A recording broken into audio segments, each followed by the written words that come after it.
Welcome back into episode 6 of the Fourth Down Football Show. We got a full house here today, boys. Doing a little, mostly NFL talk today. Melo's too depressed about USC to talk college football, so we had to bring us all together here. We're going to give our top 5 NFL teams. Melo, how are you doing? Kyle, how are you doing?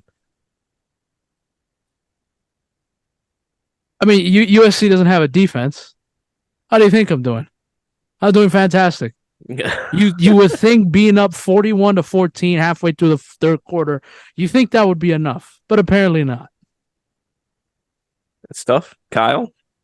Not too bad, man. Not too bad. My expectations are always low with my sports teams, so hey, that's where we're at right now. There you go. Melo, how did Cereal and USC at 9:00 go on Saturday? I have to ask. I'm curious. It wasn't cereal. I treated myself to some bacon and eggs. I was like, if I'm up, I might as well go all in. So, not used to it. I think the last time USC had a 9:00 start was in 2020, and that was during that 6-game weird season.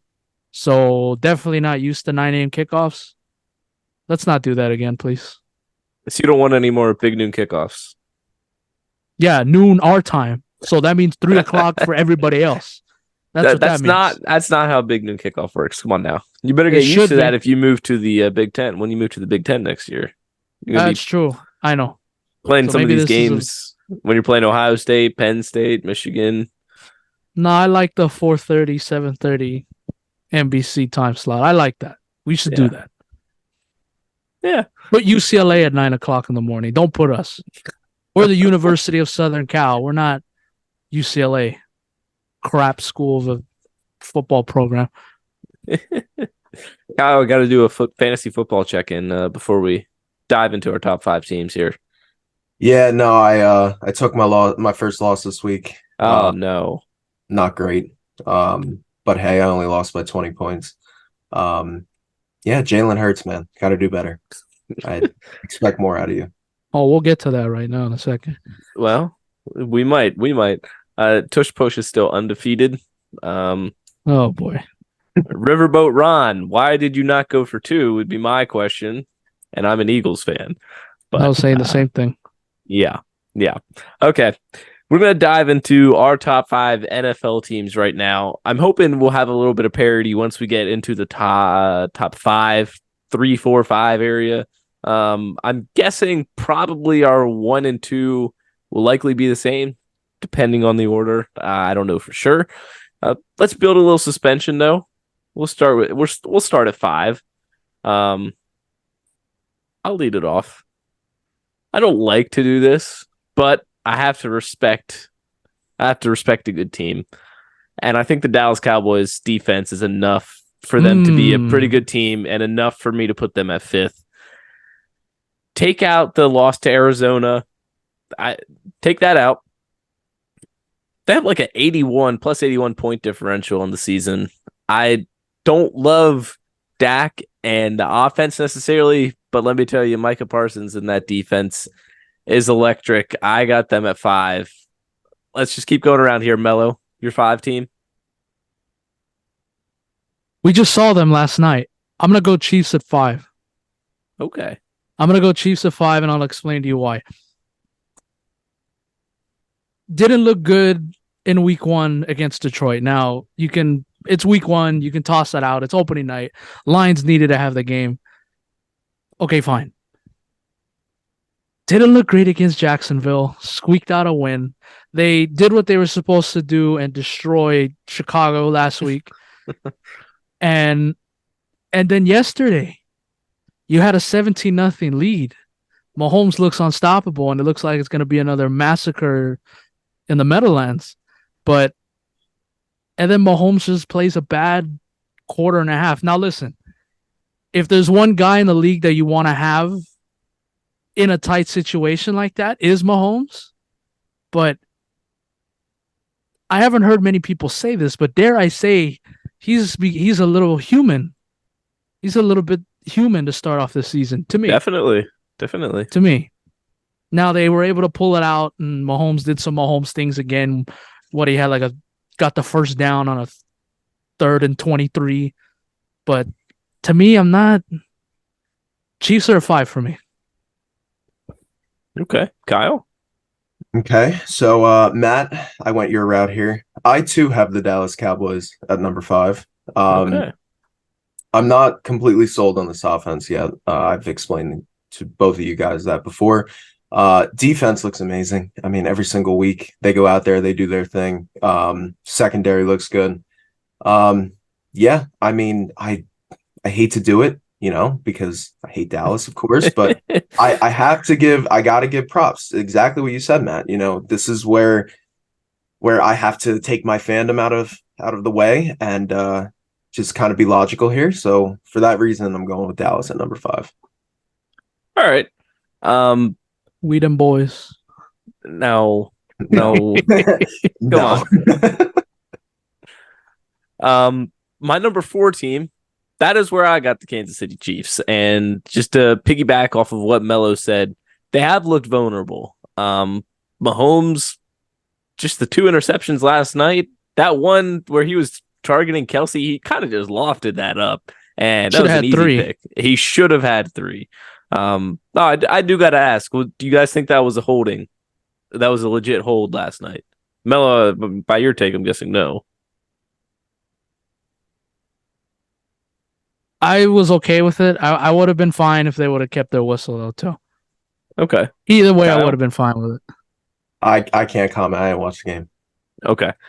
I think it was a hold. I think it was a hold.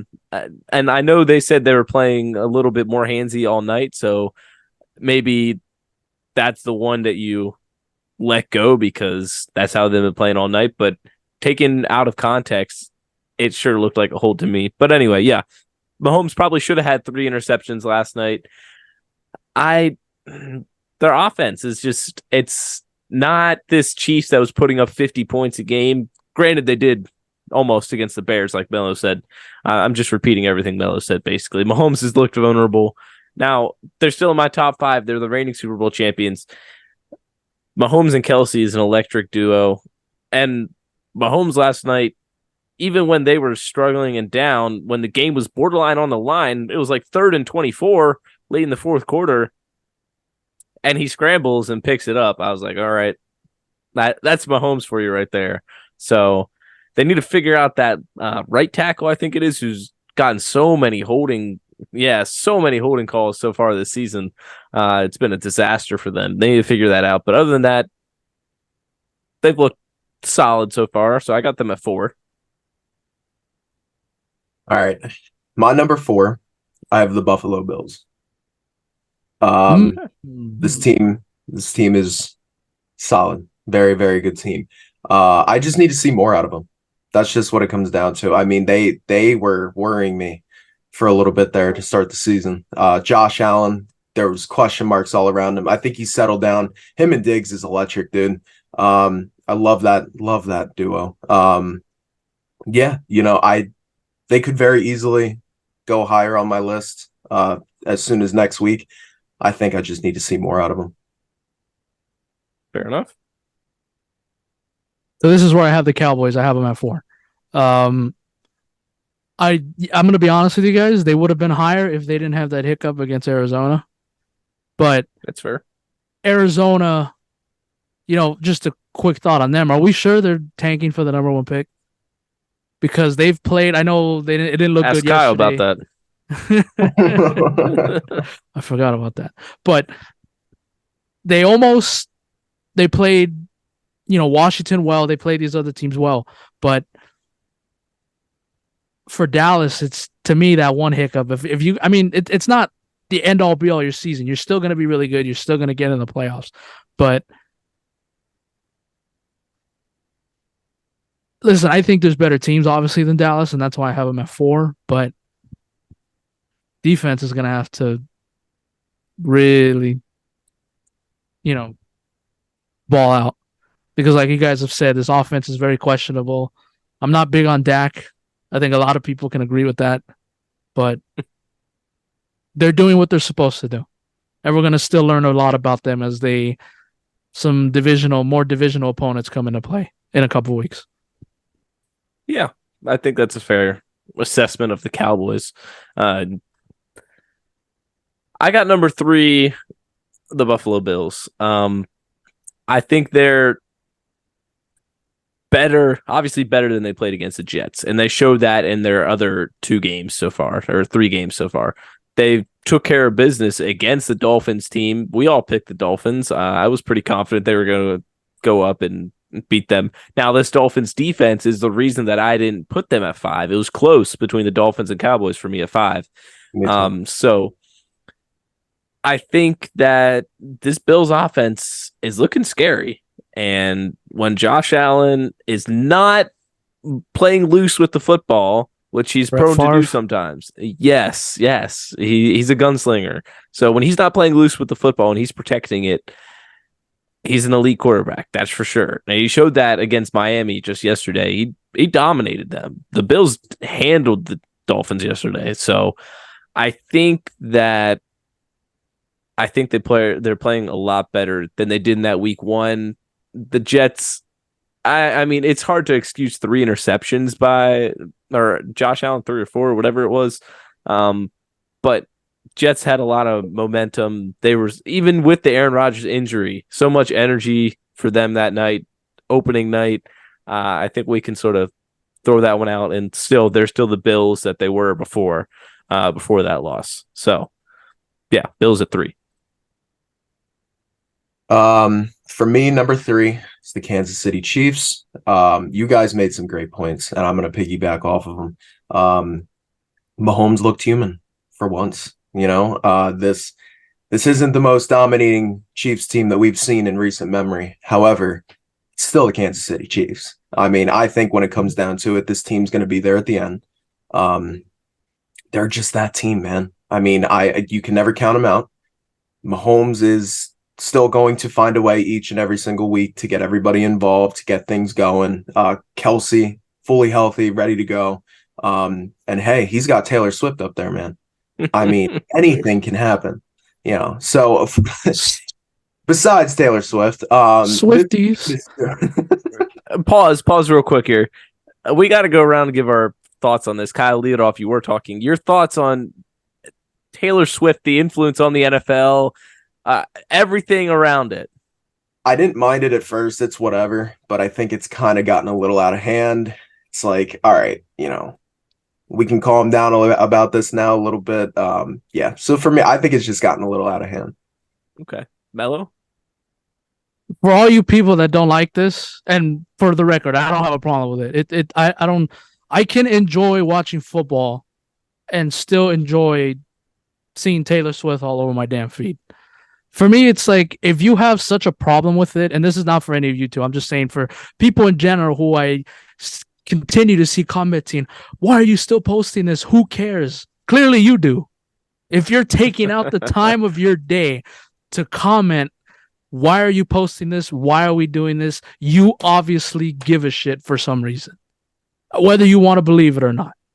And if you really got a problem with Taylor Swift and all the excessive, camera stuff and she's getting, which, yeah, it is getting a little much, don't watch the games. But you won't, because you love the NFL too much and you're going to watch the games. But if you really have a problem with it, turn it off. But none of you will. Yeah. I'm sort of like indifferent. The only time that it gets to me is when you're going to your Taylor Swift camera, because it's basically, that's what it is. You have a camera on her at all times after every Travis Kelce reception. I mean, all right, we don't need to do that. I also don't need ESPN and SportsCenter and all of those Instagram accounts posting Taylor Swift at least 2 times a day. I don't, not, it's easy for me. I just swipe right past it. I don't even read it. So it just gets a little annoying because you're a sports page and you're posting this. I don't know. I don't really care. Like, hey, it's cool that they're dating. That's cool and all, but it doesn't bother me until it starts to, infiltrate my feed a little too much, or my football watching a little too much, which we're not really at that place yet. But yeah, I don't mind it that much, I guess. But Yeah. Okay. Resume, Kyle, where you were talking about the Chiefs. Yeah, no, I mean, like I said, all the points that I have made, I think that's why I still can't count them out. I mean, they're still the Chiefs, so I have them at 3. Okay. Any Swifties that are listening, I'm available. Just letting you know. Oh, Number 3, Matt. I think you and I are going to be in sync here with our top 3. I have the Bills. They're really good. Matt hit it right on the head. If Josh Allen could just keep the turnovers down, he's going to be fine. He should be an MVP candidate. definitely. I pick Burrow, and he's gone off to a slow start, which I wish I could have that back now. But I want Josh Allen to win the MVP. He's really good, and I enjoy watching him play every week. Just, they're a good team. I have them at 3. Okay. We're inside the top 2 here, and I'm guessing all of ours are going to be the same. Now, the order of the teams may be different. I don't know. I have the Eagles at 2. I'm not, and that's putting my bias aside. Either way, I think the 49ers are a better team. I truly do. It is a quarterback league. I understand that. But the weapons the 49ers have are better all around, I think. And the 49ers have not been playing with their food like the Eagles have. The 49ers would not have been in the same situation as the Eagles yesterday against the Commanders. They would have taken care of business. I sincerely believe that. I think coaching also plays into it a little bit. Kyle Shanahan, way more experience and probably a better offensive schemer than Nick Sirianni. I love Nick Sirianni, trust me, but I think Kyle Shanahan, better football mind, a little more experience. I'd take him. It's close. It's close, okay? But I got the Eagles at 2. Yeah, personally, absolutely hate to do this. Eagles at 2. I mean, you kind of hit it right there. Not much else I can say.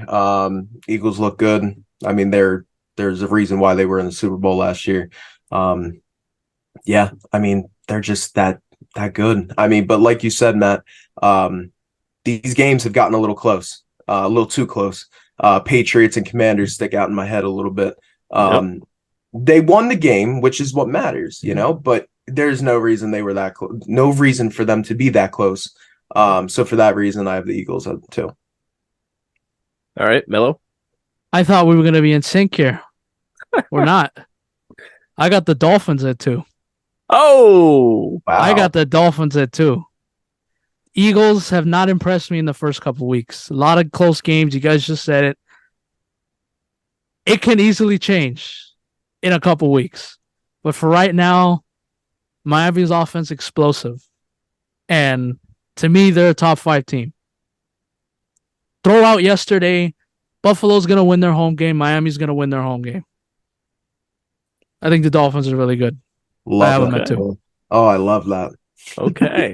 Okay. All right. Time for our number 1 teams after we found out that Melo's number 1 team is not going to be the Eagles. I got the Niners at number 1. I think we all do. They have just been dominant this whole season. Brock Purdy has shut down the questions of whether last year was a fluke. It hasn't been. He's a solid quarterback. And obviously everybody knows whether it's a media narrative or it's the truth, anybody can play quarterback in Kyle Shanahan's offense as long as you're throwing to McCaffrey and Kittle Must be and nice. Deebo Samuel. Yeah. Yeah.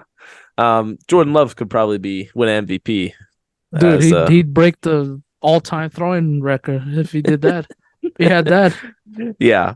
So other than that, though, I mean, the weapons are insane. The defense is crazy. Nick Bosa hasn't even gotten going yet, and their defense is just wrecking everybody, everything. I don't know what else to say.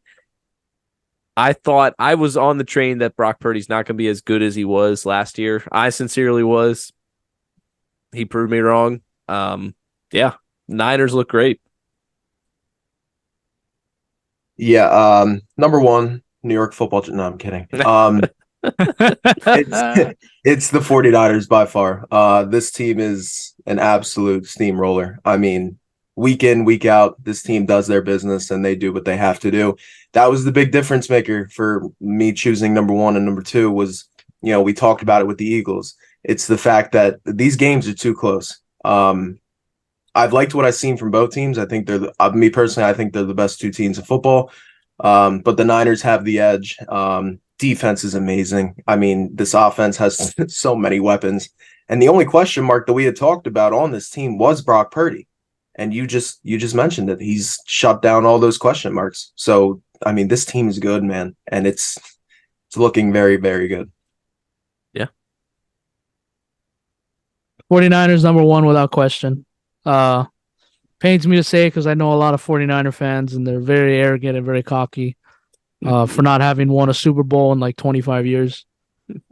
But that's a conversation for another day. But they're the best team in the sport without question. And we're really going to find out what this team is all about Sunday. Because they got the Dallas Cowboys Sunday night. So we're really going to find out what this team's all about. They've done what they were supposed to do against the teams on their schedule. Pittsburgh, I know Rams, Giants, and the Cardinals yesterday. But we're really going to find out what this team is all about. Don't bring up the Steelers game again. Come on now. That was embarrassing. I want that back. I really fell into it. Matt and I fell into that. Yeah. We need a refund for that. That was bad. Yes. The Steelers team is back. Steelers team is embarrassing. But yeah, that's our top five.